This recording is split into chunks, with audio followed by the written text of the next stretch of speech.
Welcome back, everybody. Summertime is the busiest season for beachgoers. It's also prime time for bird nesting in our area. Meteorologist Grant Skinner takes us to some coastal habitats where changes are impacting birds.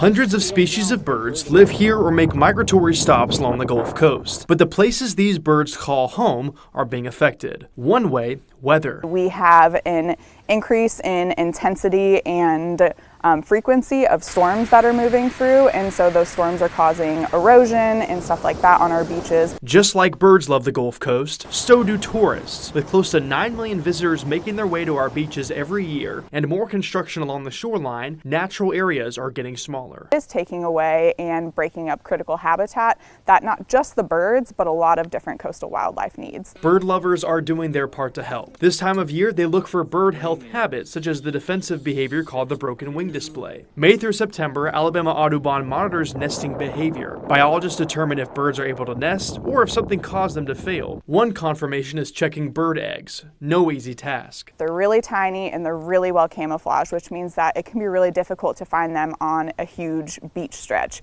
Whether it be our coastal or inland spots, there's so much that Alabama Audubon does to conserve these bird species. But here's things that you can do to conserve these species and protect the Gulf Coast.